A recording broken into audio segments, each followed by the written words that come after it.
Let's start with the function part of it. In this module, we'll learn how to create functions. So basically, you'll have function name, parameters to be passed, and the code inside. This will be the basic syntax of it. And then you'll call the function name. Function can also return values.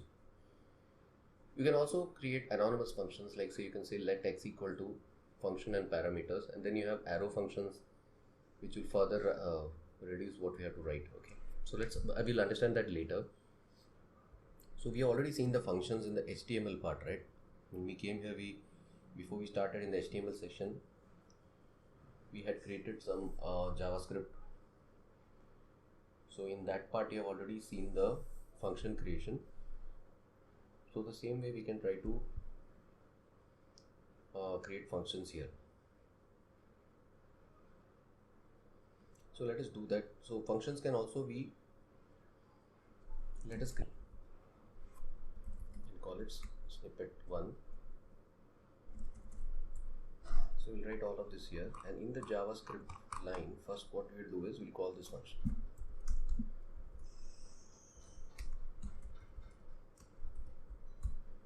Okay, so same thing, only thing is it changes a bit. So now if you see here again, it just calls the function, but right now it is written inside a function.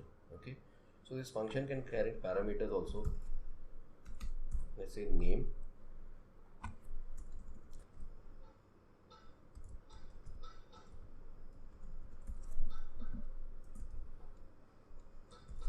okay, so we'll say JavaScript. We can pass number, boolean, anything, okay, over here.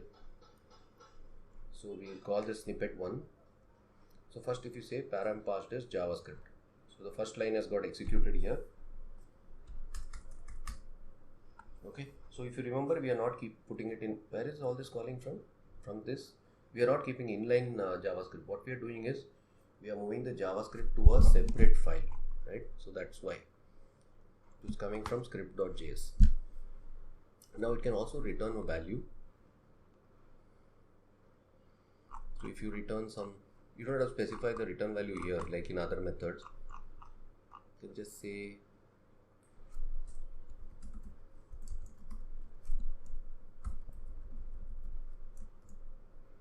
we go here and we say test return value. So the running, we'll save this. So see the test return value, finally it executes the code and it returns the values. Now let's write this in a different format. Let's create it as a anonymous function, and we can call it like this. Okay, this script will go away, and now I'm going to make this into an anonymous function. This is an arrow function. Okay, this way we can call it. So it takes one parameter. How do you say is you assign it to a variable. You can assign a variable function. So basically you will say name, and then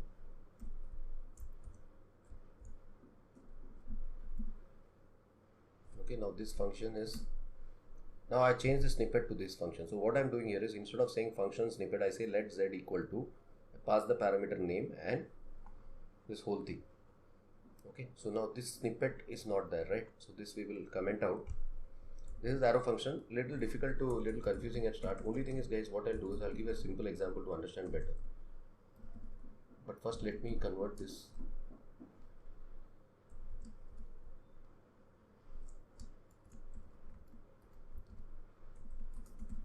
Okay, let me convert this here and show it to you.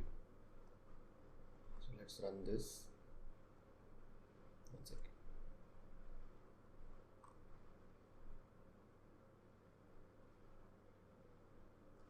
So now since it is a anonymous function, we have to call it after it is initialized. Okay, because that z is getting created over there, right? So here that's why it's not able to identify. Now if you see, the whole thing is working as. So to give you a simple example of arrow function, let's create a simple function. Okay, and now all it does is it will print what parameter is being passed. Okay, so it is going to pass this parameter and is going to print this parameter. I'm showing you how to create a arrow function. Now this is a way to, now if you call this sample. Yeah, this is making sense. Now it will show the sample, right?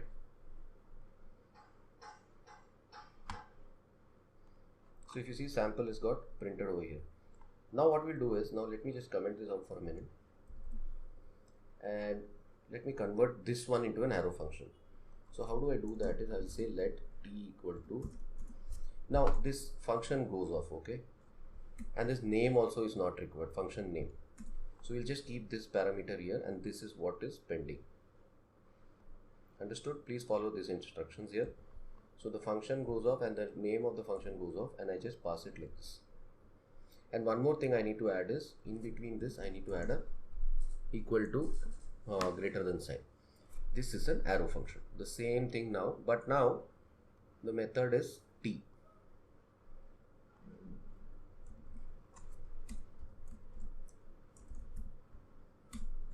Even though it is an anonymous function, it is assigned to this variable.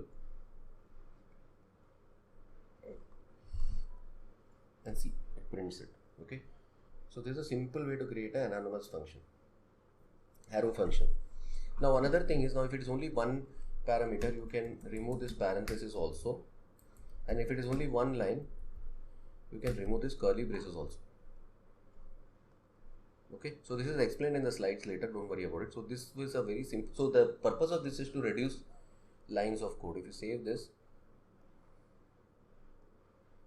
come back here, print this again, it is going to print this. Okay, so let's keep it all back.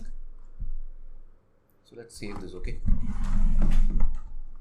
now please practice all of this and then we will proceed. Now functions can also be nested. Now if you see, there can be a function within a function, but you cannot nest functions within a loop or conditional statements. Okay. Now event handlers. Now important thing in HTML is event handlers. An HTML event can be something that a browser does. So we have already seen those event handlers in the form that we built, right? So event handlers. So but this is from the JavaScript point of view. Event handlers can be used to handle and verify input. Can handle page load, page close, button click, and event attributes can also execute JavaScript code. And you can also assign your own event handler to HTML functions at runtime. You remember that button was there in HTML, then at runtime we assigned a value to it. So that's what we can assign it at runtime. And also you can prevent events from being sent or being handled. We did like event.prevent default, right? So it stopped over there, otherwise it was resetting it. Events are on click, on mouse over, on load. So this part, this covered in that HTML tutorial, where there is that complete demo of those buttons. 2 buttons are there. So it gives that complete interactive, and we hide, show my images, we change text when we mouse over, do that. So all that part is covered in that. So please take a look at that video if you don't remember that. Alright, so try catch is a way to handle exception. Now, if something goes wrong, how will you, like say for example, if you say x divided by 0, and let's run this. JavaScript continues even though, you get a, wait, let's save this.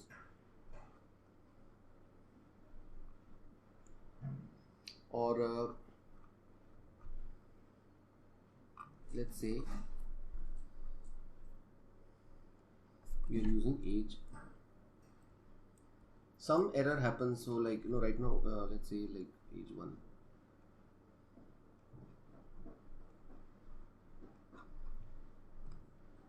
so it got uncaught reference. Okay, so let's do this. So let us put this whole code under try catch. So try catch is a block of code, so where any exception happens, you can catch it.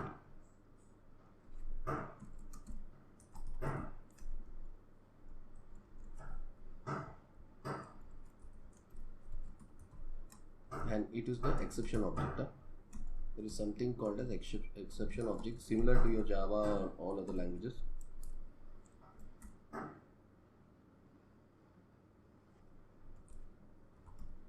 I think it's just E.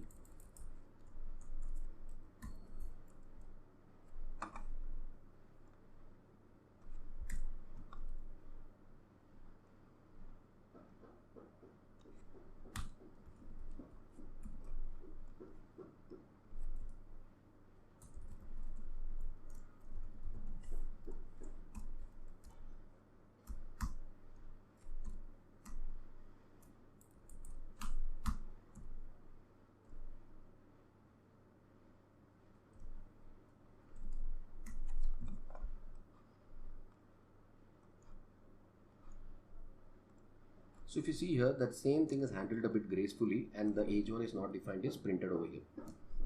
Okay, if you don't give it, basically the user will see a very dirty error message. So you basically put the code inside try catch, and JavaScript passes an error object. Now if you don't have an error, then there is no problem. Let's say we make it back to age and we refresh it. Now see, it runs, it's not a problem. But if you have any error during runtime, what will happen is, if you introduce this catch, it will be basically capturing this over here. So if you see here, so basically you will be using this try catch to gracefully handle errors your code throws, correct? So you have a try and then a catch, whatever block of code goes in, and this can be nested further. Okay, alright, stop the video here and then go through all of these topics that we have covered so far, especially the we created right now nested function, anonymous function, how to write an anonymous function, how convert this whole thing into a function. Stop the video, do all of this, then only proceed, okay, to the next one. The next one is the last topic of JavaScript. In this we will see the new things that has come with ES6. See, with these topics and the HTML part which we have covered earlier, we have covered almost all the interactivity that can be given to a static web page, and we have covered all the important topics that is required to understand JavaScript, including objects.